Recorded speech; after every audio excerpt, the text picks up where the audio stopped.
anxiety and karmic account. Sometimes when we suffer for a long time, a question arises as to why me?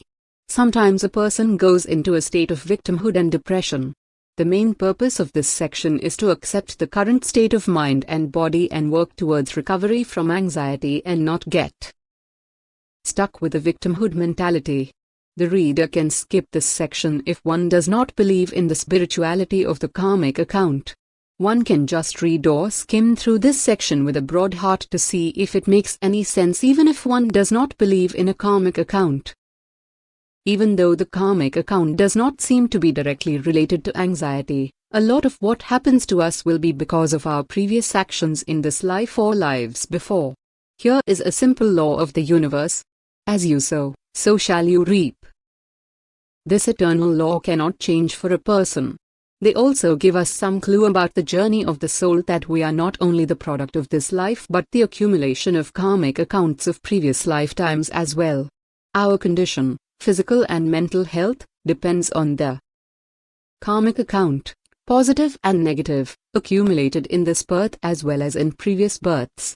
From the karmic account principle, we can get answers to the below questions. Why some people are born blind?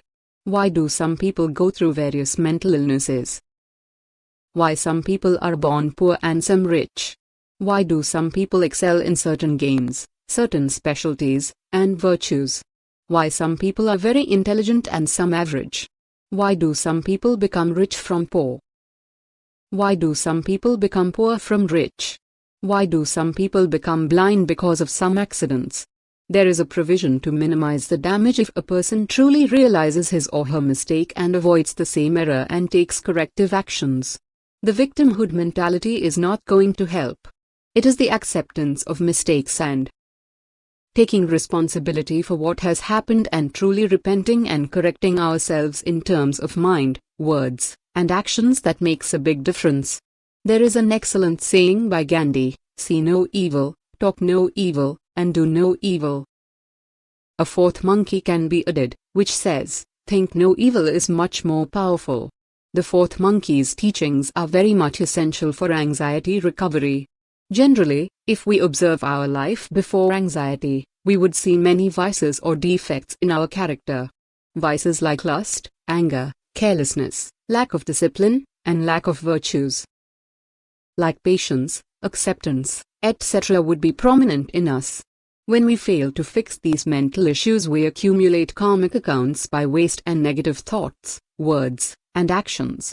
Karmic accounts of previous births manifest in terms of genes we have inherited from our parents, or we might suddenly suffer from some accidents which make us handicapped in many ways mentally and physically. Each wrong thought, word, and action we commit adds to the burden of a karmic account. Slowly, with increasing burden, mental and physical issues surface and it becomes difficult to think and do the right things in life. Our wisdom slowly lowers, and over time, if we do not change or correct ourselves, we become like machines. Our capacity to judge and take the right action reduces, and we tend to distract ourselves from waste and negative thinking and addictions. Depression, anxiety, fear, panic, etc. will be seen slowly. Our peace of mind is lost. Over time, we would not be able to sit quite physically as well. We would distract ourselves from various external activities like video games, internet browsing, etc. Often addictions are taken to distract ourselves, which adds to more and more anxiety and panic. Examples of karmic accounts are as follows. If we commit mistakes through our eyes, like seeing something which we are not supposed to see, over time we have to face many eye-related issues that might trigger anxiety and panic. Similarly, if we hurt someone with our words, over time we will suffer from problems of mouth, throat, etc. which might add to anxiety. Similarly, if we think waste and negative thoughts continuously, over time we will suffer from headaches, head pressure, anxiety, fear, panic, etc. What we have sown comes to us in the form of mental and physical illness. We tend to see only bodily issues and ignore subtle karmic accounts we have already accumulated. So a holistic change in terms of mental and bodily discipline has to be made to cure anxiety and panic. On the contrary, if always think good about others and keep ourselves positive, we will not have any sickness related to our minds.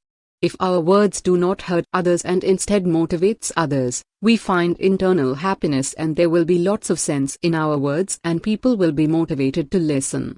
In summary, we need to look at the root cause of the problems. Not just bodily issues like heart palpitation, shortness of breath, etc., but what rules of morality or disciplines have been broken which resulted in these issues of anxiety and panic. Only by fixing our thoughts, words, actions, and behavior toward other people, we can truly get cured of all diseases. Because the root cause of all diseases is the vices present in us.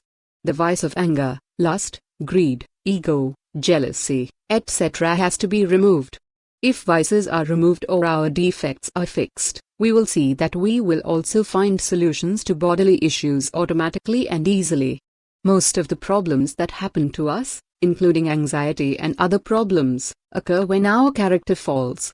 We need to make sure that we build our character, have discipline in life, and develop moral values and virtues in life to become problem-free. We come here to play our part and we can see anxiety and other problems in life as a test to purify our strength of character.